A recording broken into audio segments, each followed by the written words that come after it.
Le thème principal du rêve de Nebuchadnezzar est contenu dans le verset 44 du livre de Daniel au chapitre 2, qui fournit la clé du livre.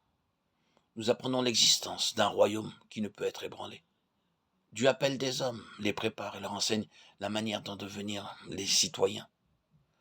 Il ne fait aucun doute que de grands empires régis par des souverains puissants apparaîtront dans le monde, mais tous seront détruits et connaîtront une fin.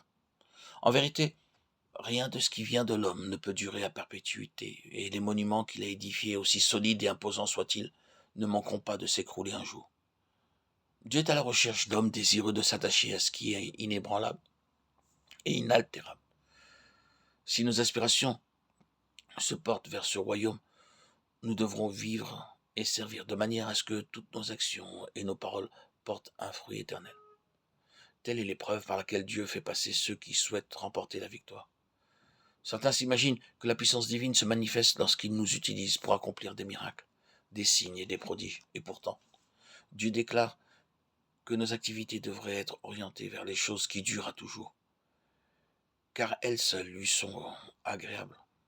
Puissions-nous toujours garder ceci présent à l'esprit.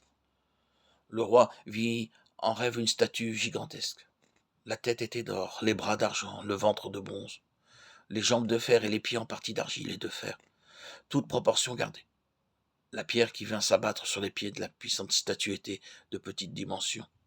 L'or, l'argent, le fer et le bronze, qui sont pourtant des métaux très solides, furent emportés par le vent comme la balle d'une aire en été, et il n'en subsista aucune trace.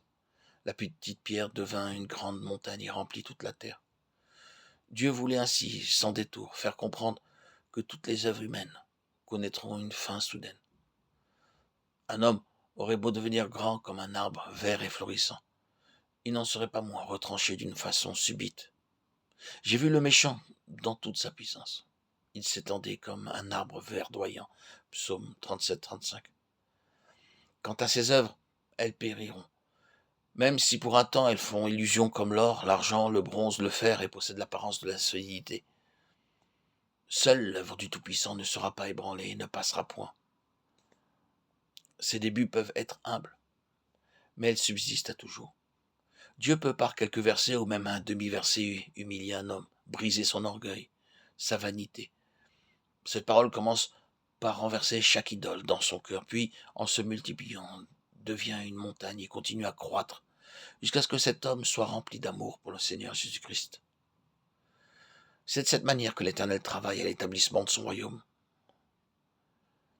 Les armes qu'il emploie pour y parvenir ne sont pas charnelles. Il est vrai que Dieu aurait pu utiliser des anges pour annoncer l'Évangile, mais telle n'a pas été sa volonté.